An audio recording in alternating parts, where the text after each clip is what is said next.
there are few people who go through this life support. Now, what do you call that? Is that a period the person is there? And also when you're talking about samadhi and conscious dying, one had seen in India there was a way people used to leave the place and go to a place like Kashi and will die, the preparation for death. And in today's context, how do you see that? The preparation for death or dying gracefully or going somewhere else? Please, and so the two questions. One is about life support. What is the state of life in the life support? See, the business of the doctors and the medical science should be to help the living. It's not for them to enter the realm of death. As you said, it's life support, not prevention of death, okay? So somewhere this line must be drawn. It would be fantastic if you could train medical professionals to be able to see when it is not so, but that would be a dangerous thing because misuse will happen. People will pull the plug on people who can't pay the bill or whom they don't like, things will happen. So, because of that, we're just allowing it to go whichever way it goes, because if you touch it, all the consequences of it you cannot control. So you support the life only with the hope that it will recover and once again it will be back to life. Nobody is supporting it with the intention that you just want to put it on the machines and run it forever. The hope is because a few have come back after years of comatose. And the people who love them and the families, they are hoping against hope that this person will come back. And maybe a doctor is trying to assist that. Sometimes it goes to absurd levels because nobody can take the call. Nobody is able to take the call because nobody is authorized to take the call as such. So because of that, it goes to certain levels. But life support is only with the hope they will bounce back. Now, if you observe a person in comatose, there are two types of people. With one type of people, the body is refusing to respond, but their mind and emotion is active. This is torture. Sadhguru, this is not exactly true.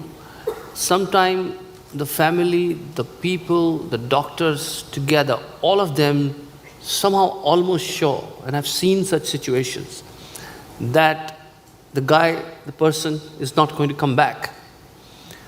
But there is a kind of human consciousness, a kind of guilt, a kind of responsibility, a kind of love keeps the person in that state.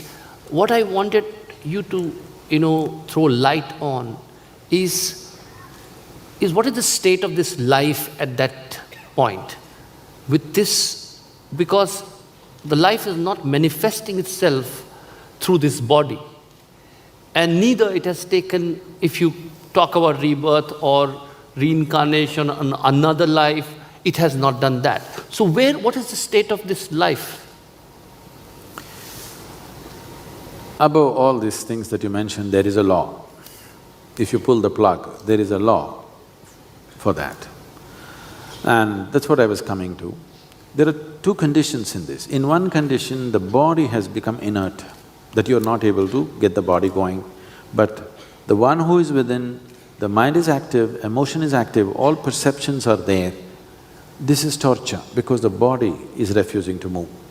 But there are other kinds of situations, the body seems to be reasonably vibrant and active, digests food, everything is happening, but inside it's become blank.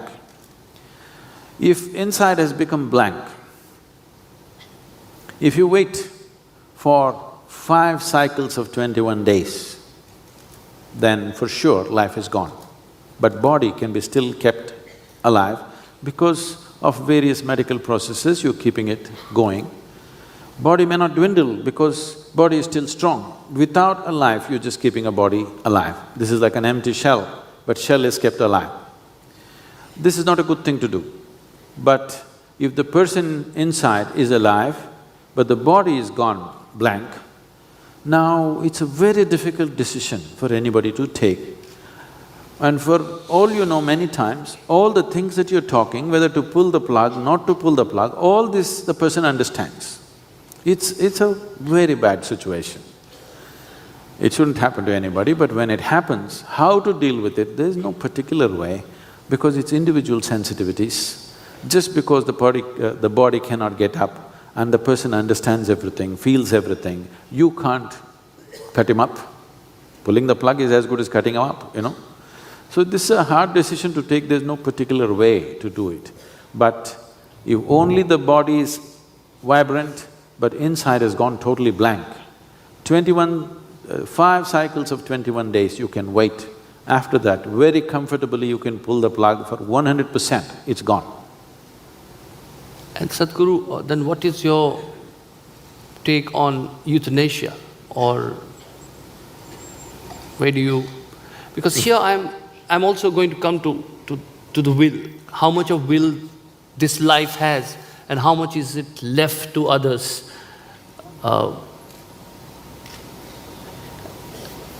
Your point about euthanasia. In my opinion, nobody has a right to hold an opinion on euthanasia because it's your opinion, you're not making a judgment, it's not an informed judgment, it is an opinion. As I said, if life is gone but only body is there, you can pull the plug, but still, for the people around, including the doctor and the relatives and whoever that person means something to them, they see the body is good, the heart is beating good, all the parameters are good. Why would they want to pull the plug? You cannot tell them to pull the plug because they think it's on.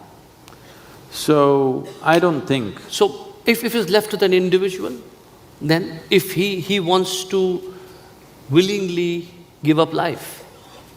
But the problem is not in a state to say that. He might have said it before. Suppose he's in a state to say that, so that brings to suicide.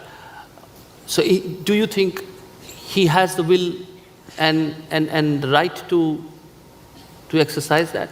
See, the simple thing that we did in this country is, if an individual decided, those who do not have the capability to smoothly exit this body without causing any damage to it, those who did not have this, they always walked away into the forest and just sat under a tree.